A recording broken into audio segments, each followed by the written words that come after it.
Hi everyone, it's Amy here from the blog I Think Therefore I Teach. Welcome to your next Religious Studies instalment. This one will be for the ontological argument. Right, this is one of my favourites, but it's tough. Hopefully I can help you understand it a bit more so that you can enjoy it as much as me.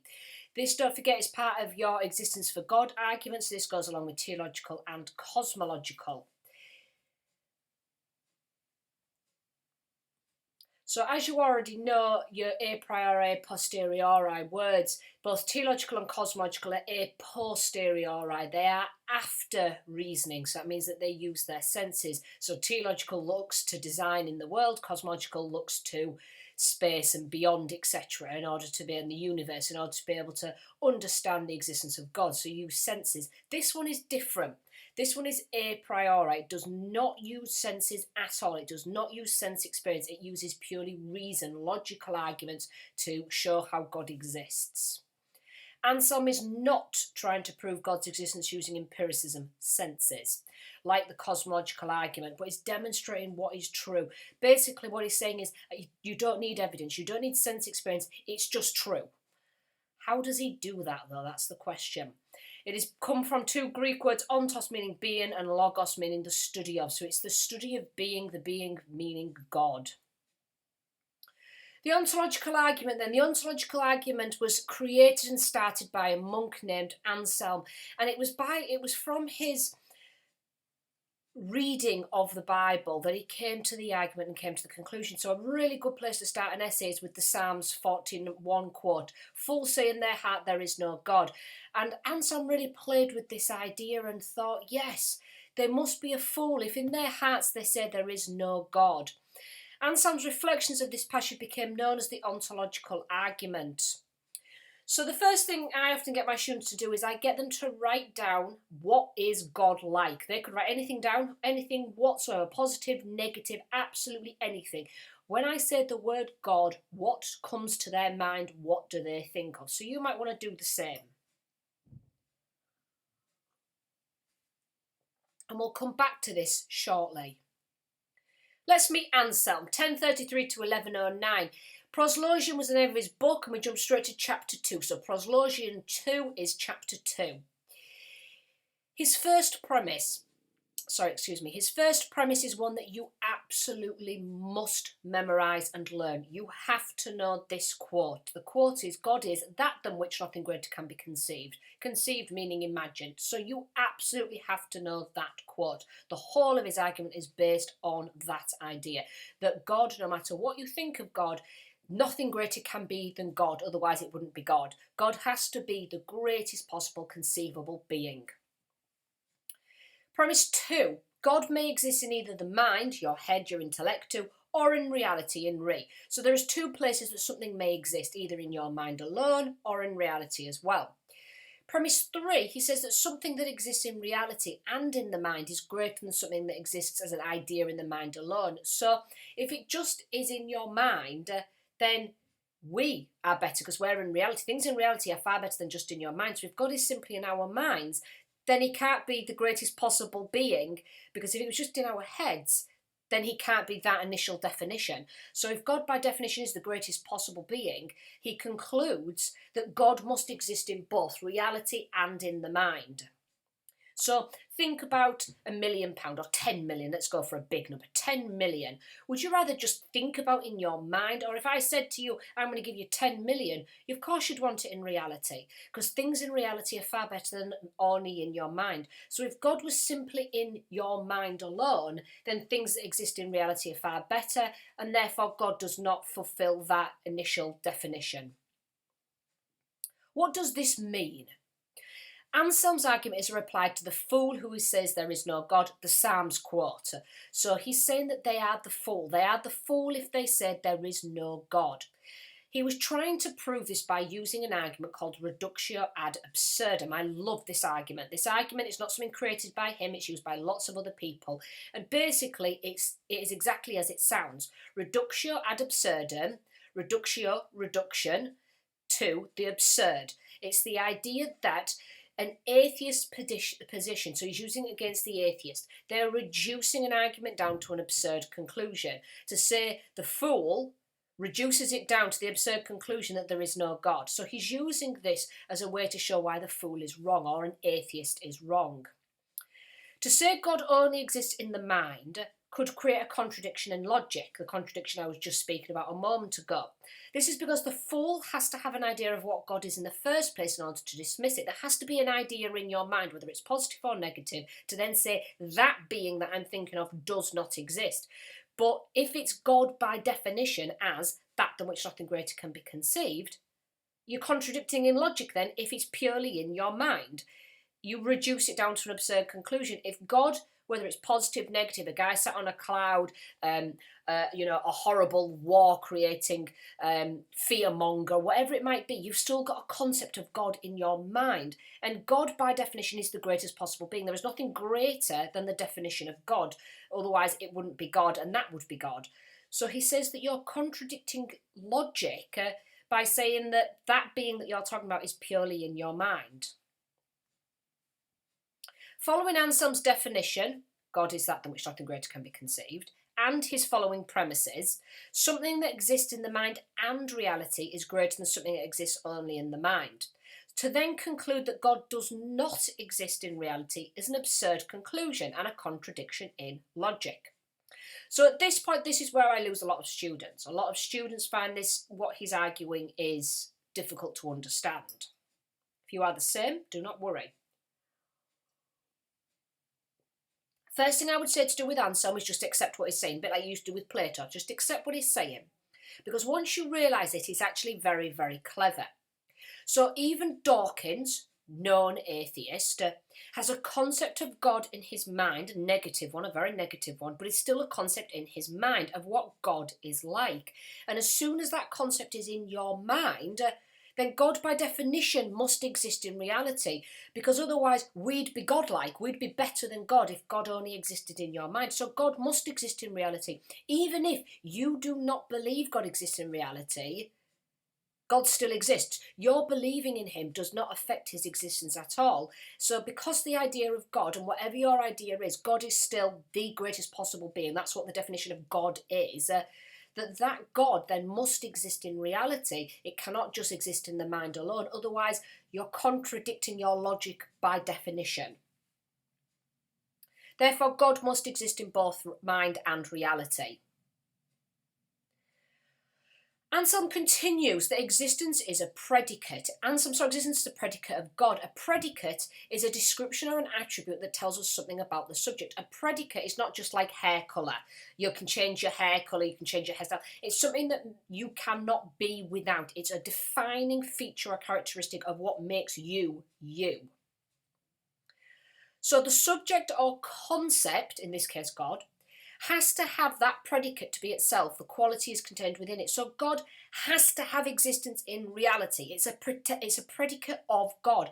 God cannot lack existence in reality, because if God lacked existence in reality, it wouldn't be God. If God only existed in the mind, things in reality would be better. So it's a predicate that God cannot lack. So by analysing the word God, it will be obvious, says Anselm, that God exists. So think back to how you described God. Think back to what you said you think God is like, the idea in your head. Because you've already got an idea in your head, whether it's positive or negative, that God must exist in reality. Because if it was purely in your mind alone, then it wouldn't be God by definition. The only time Anselm's argument does not work is if you have absolutely no concept or idea whatsoever of God. You don't even know what the word means. That God itself is just another word. It's it's dog backwards. You have no concept of God whatsoever, and therefore this argument doesn't work. This argument only works when you actually have a concept in your mind, like Richard Dawkins. Richard Dawkins then concludes God therefore doesn't exist. Anselm argues that's reductio ad absurdum, reducing it down to an absurd conclusion. How can this godlike being that you are describing as, the most powerful almighty being, because then why does he make evil things happen and doesn't stop it? You've still got the concept to begin with. You've still got the concept of God to begin with, and that concept of God to then say does not exist in reality. You're contradicting the initial point.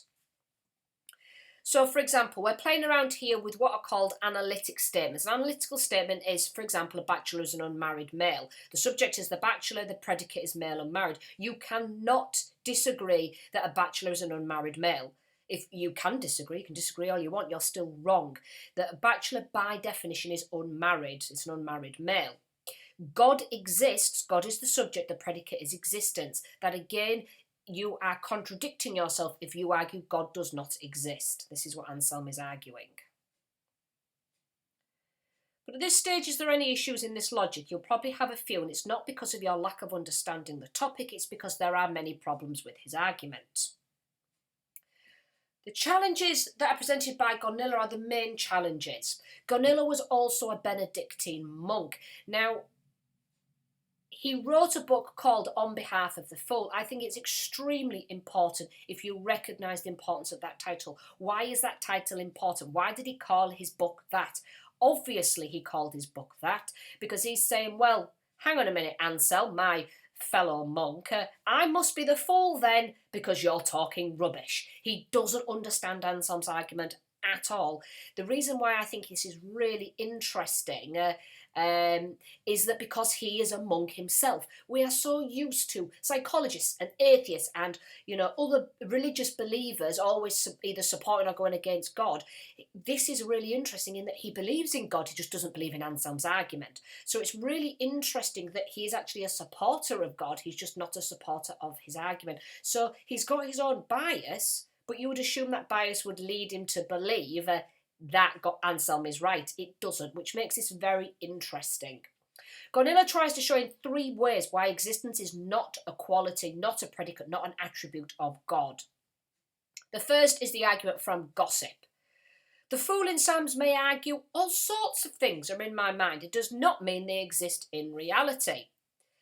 An example of someone hearing about a person from gossip. Gossip is unreliable. The person event may be made up to trick you. I could tell you all sorts of things on here. I could tell you that England lost last night, the football 3-0 to the other side.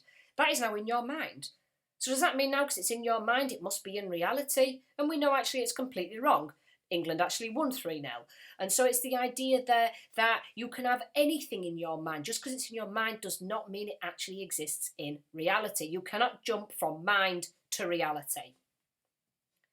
The second is defining things into existence. I think this is quite a good point. He says you cannot prove from what is said, de dicto, to what exists in reality, de re. In other words, you cannot demonstrate the existence of something simply by having an idea about it.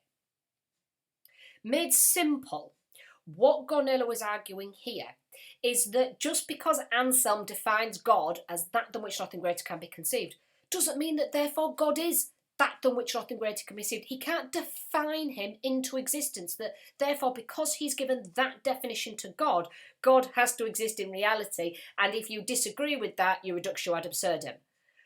What Gaunilo is saying is you can't do that. You can't define things into existence. I could say a unicorn is the greatest possible horse with a horn out there.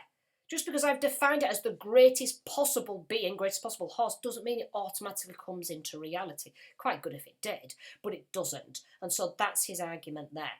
Do not worry about the numbers. The numbers are not necessary or relevant, just the arguments themselves that are good. Now, the one that you definitely will have come across is the island example. Just imagine a perfect thing, such as a lost perfect island that does not exist but it doesn't mean it exists in reality. In fact, we know it does not. You will be a fool to think so. So I have quite a lot of fun with my classes when we do this, in that I get them to draw their perfect island. I get them to put everything on it that they would like.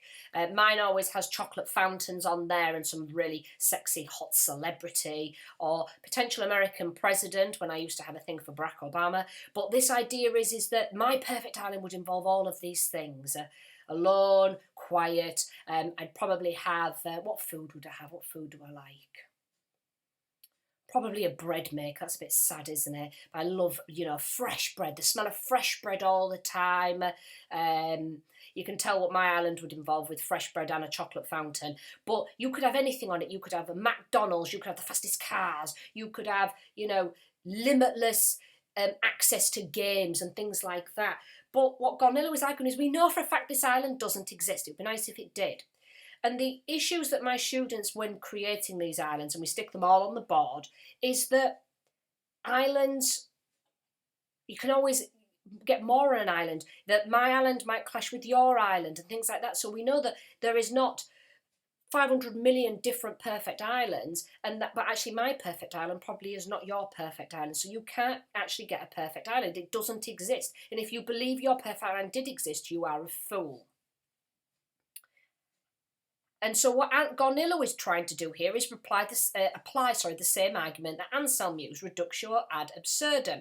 He is arguing that if you imagine anything in your mind that's perfect, then reducing it down to the idea that it exists in reality, you'd be a fool to believe that. Just because it's perfect doesn't mean it exists in reality. So he's using the same argument now against Anselm.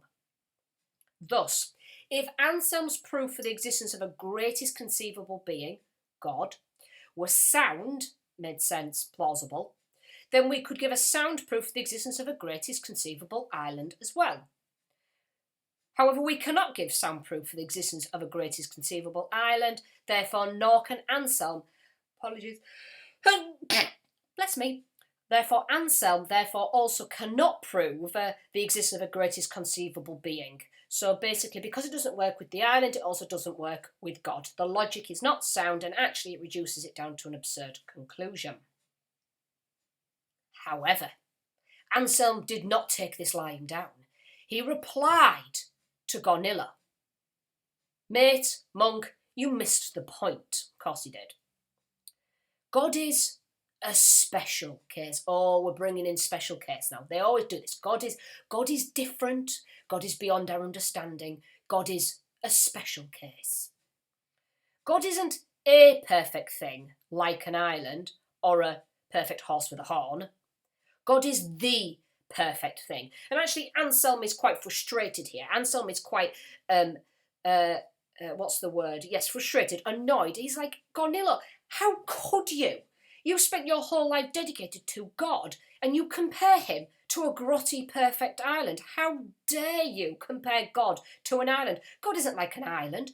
God isn't just a perfect thing. God is the perfect thing.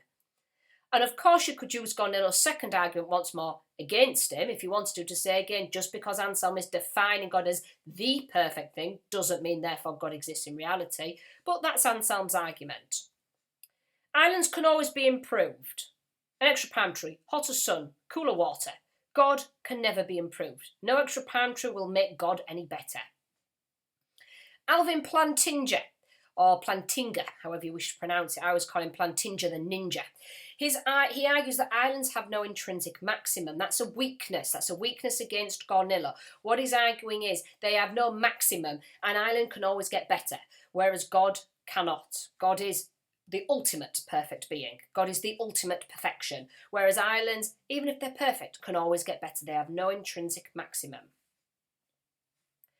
Anselm then continues his second version in Proslogian Chapter 3. Always remembering that quote. God is not contingent like an island. Contingent things can be thought of as not existing. Something that is contingent relies upon other things for their existence. So an island, for example, is contingent on us. It's contingent on our ideas of what we would like on a perfect island. God is necessary. Necessary is the opposite of contingent. Whether you believe God exists in reality or not does not affect, alter or change God's existence. It does not rely upon us believing it or thinking about it. So, yes, Anselm said that if it's in your mind, it must also be in reality, and if it's not in your mind at all. But the idea there that what he was trying to prove or trying to say was that things in reality are far better. And if God, by definition, is the greatest being, God cannot be contingent. God's existence cannot be dependent on us, because then we'd be better than God, we'd be bigger than God, we'd be the creator of God. No, God has to be completely separate from contingency. Therefore, God has to be necessary. That with or without our understanding of God, God will still exist. Therefore, it's impossible to imagine that God does not exist, as God is that than which nothing greater can be conceived. Further challenges. We bring Kant in here. Now, I'm not a massive fan of Kantian philosophy. I like Kantian ethics is fabulous. Kant is really good with his ethics, but he mentions one or two things in philosophy which I don't think work as well. But let's see what you think. Kant's objection is directed towards premise 3. The claim that things that exist in the mind and in reality is greater than only existing in the mind. He says that premise 3 entails that 1, existence is a property, and 2, existence makes something better. Now, this is quite complicated. What he's arguing is that Anselm concludes that things exist in either mind or reality, and things that exist in both are better. What he's arguing there is that you are talking about existence like it's something that you own. You own existence. You own existence in mind or reality, that it's something that you can gain or take away. And that it's the idea that something existing makes it better. So you're adding that quality that existence makes something better. What he argues is that on the premise of the premise 3, he rejects this completely on the grounds that existence does not function as a predicate. Existence is not a quality that something has. If you had to describe the person sat next to you, or your family member, or your dog, or your cat, you wouldn't describe them as having existence. You'd describe them as, blue-eyed, or really fluffy, or whatever it might be. Hopefully that's your cat and not your family member. But it's the idea there that existence isn't a quality you use to describe something. And as Kant points out, being, as in ontos, what the argument is about, being is evidently not a real predicate. It's the idea that being, existing, is not a quality you can either gain or not gain. It's not a predicate of what makes somebody who they are. I then get my students to try and work out this quote. The proposition, God is omnipotent, contains 2 conceptions, which have a certain object or content. The word is no additional predicate. It merely indicates the relation of the predicate to the subject. Now, if I take the subject, God, with all its predicates, omnipotence being one, and say God is, or there is a God, I add no predicate to the conception of God. I merely posit or affirm the existence of the subject with all its predicates. Wow.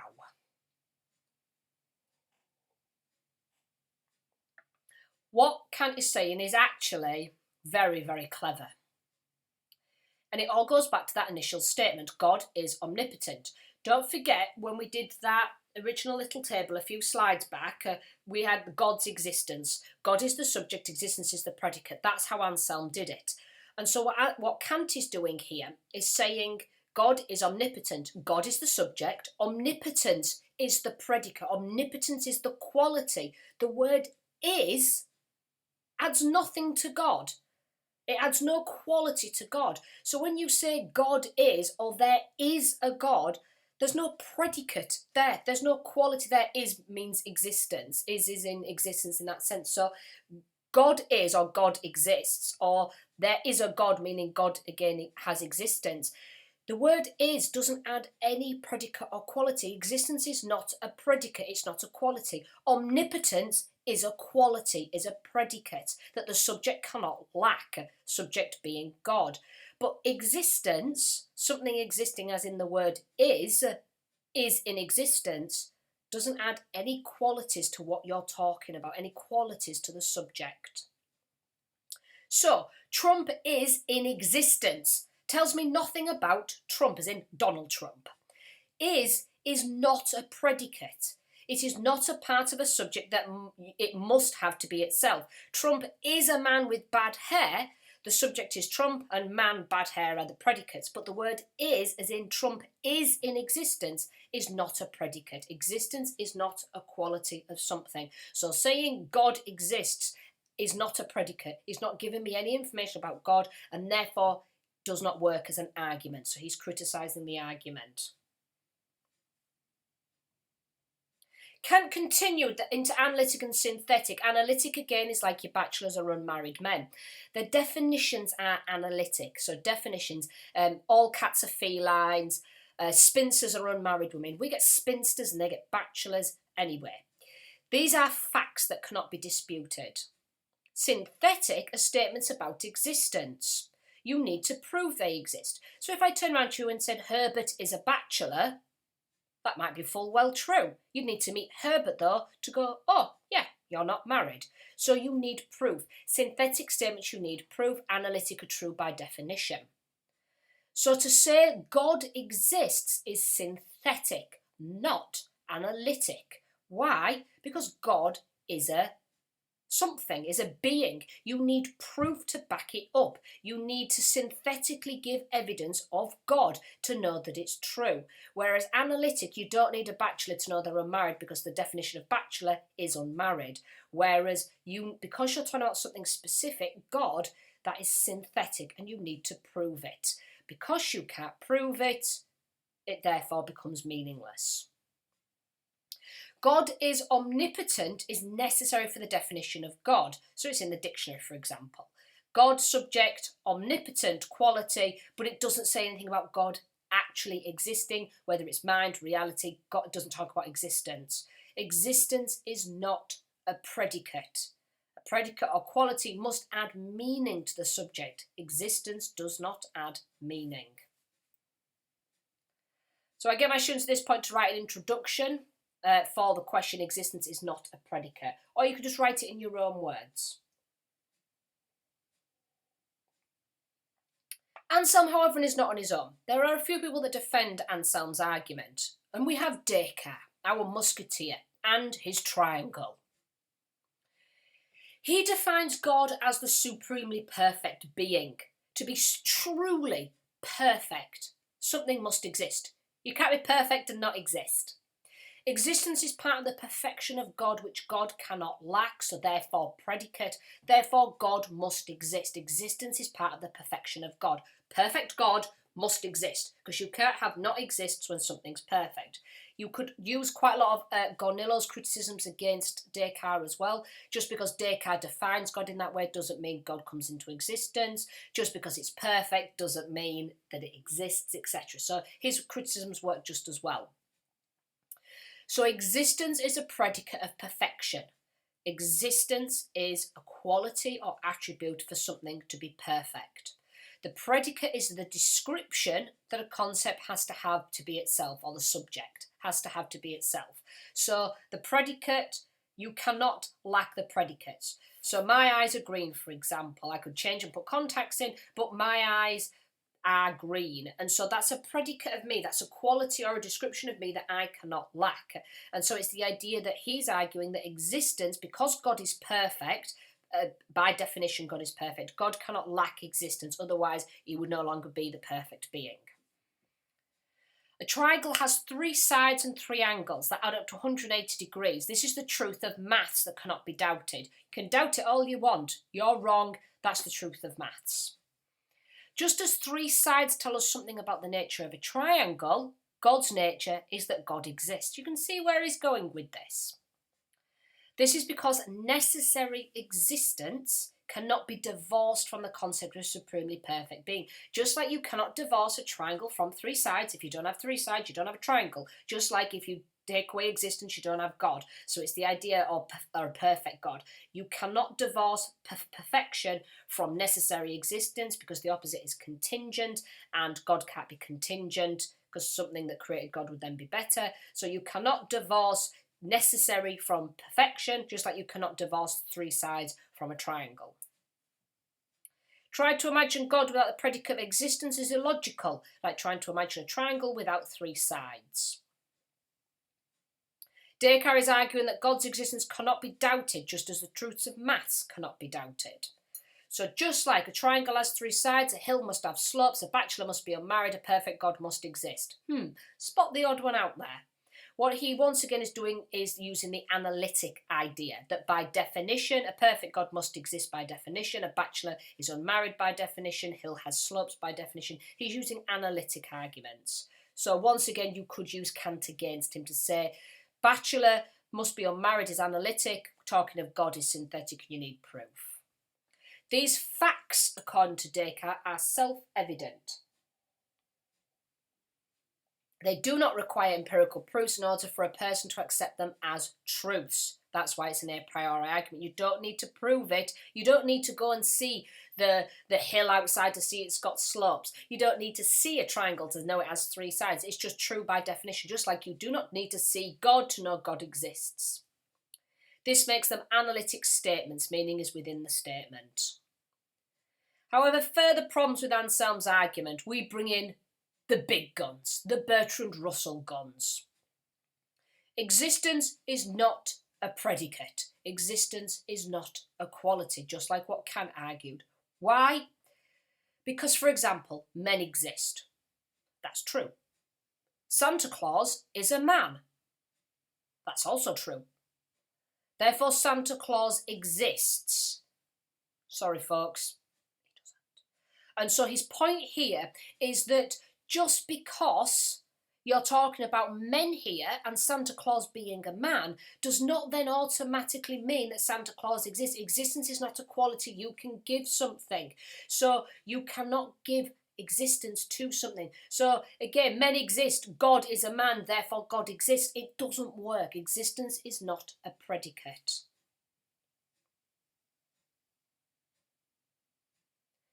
Tricky question time then. Which of the three arguments of existence of God are you most convinced by? So by the three I mean Kant, Gaunilo or Anselm. Descartes is just a bonus. Bertrand Russell is a bonus. You need to know those three though for your exam. Anselm, Gaunilo, Kant are the three that you need to know. So who are you most convinced by? Is an a posteriori approach to theological, cosmological more persuasive than an a priori one, an ontological one? Now, my advice is that you might want to watch this again. You might want to watch it, pause it, go back over it, process it. This is one of those, when I studied this when I was your age, I did not like this argument at all. And it wasn't until much later, especially when I started to teach it, that I realised this argument is so clever. It's such a clever argument. Yes, it has huge flaws and huge problems, but the way that it goes about trying to use logic to argue God's existence is very clever. And I always give the example to my students, again, of the maths, that just because I don't know what square root numbers are, I have no idea. Maths was not my forte. I do not understand square root numbers. If you said to me, I will give you £1 million if you can tell me the square root number of 547, I would have no idea what the square root of that is. Just because I don't know it doesn't mean it doesn't exist. So just because you don't think God exists doesn't actually affect God's existence. And if God is the greatest possible being, that there is nothing greater than God imaginable, then God must exist in reality, even if you do not believe in it. God's existence is not affected by whether you believe it or not. So it's quite a clever argument, but as I said, it's not without its problems. Hopefully this has helped you understand it a little bit better. It is a very complicated one. This and Nature of God you'll do in the second year. Probably your two toughest philosophical arguments. It's proper philosophy, but it's good stuff. So hopefully you found it useful. Any questions or problems, pop me a comment or a question below. Give me a thumbs up if you like, a subscribe so you don't miss out, and a bell notification so you'll always get updates when a new video is posted. Otherwise, bye for now everyone. Thanks very much.